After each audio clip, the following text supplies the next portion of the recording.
Barcha o'zbek fuqarolari diqqatiga tezda xabardor bo'ling. Hurmatli tomoshabin, kanalimizda mehmon bo'lsangiz, videoroliklarimiz ostida bir dona like hamda podpisatsiya tugmachasini bosib qo'yishni yodingizdan chiqarmang. Biz sizga O'zbekiston hamda jahon sahnida ro'y berayotgan eng sara yangiliklarni birinchilardan bo'lib taqdim etamiz.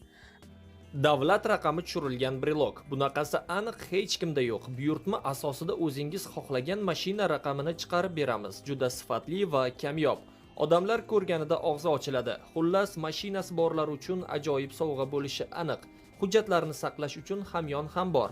Xohlagan surat va avtoraqamni chiqarib beramiz. O'zbekiston bo'ylab dastavka bepul. Hoziroq buyurtma bering. Rossiyadagi yo'l transport hodisasida ota-onasi halok bo'lib, o'zi jarohatlangan 11 yoshli bola O'zbekistonga qaytarildi.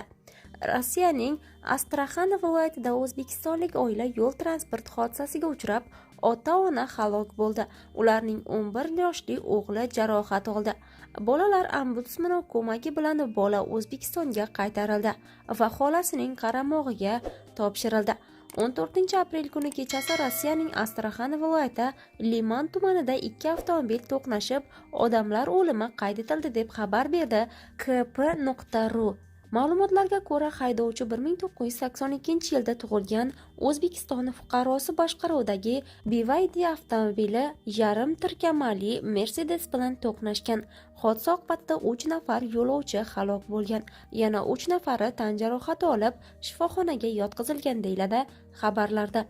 O'zbekiston bolalar ombudsmani matbuot xizmatining aniqlik kiritishicha, yo'l transport hodisasi oqibatida O'zbekiston fuqarosi 2013-yilda tug'ilgan o'g'il bola ismi qisqartirilgan Bere shifoxonaga yotqizilgan.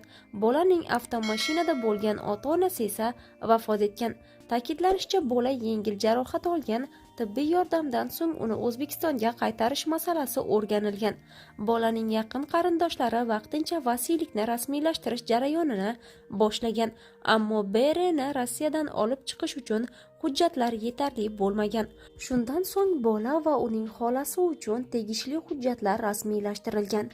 Bola O'zbekistonga olib kelindi va xolasining qaramog'iga topshirildi deyilgan ijtimoiy tarmoqlarda tarqalgan xabarlarda. Hurmatli tomoshabin, videoroligimiz ostida bir dona like tugmasini bosib qo'yishni yodingizdan chiqarmang. Biz sizga eng saralarni taqdim etishda davom etamiz.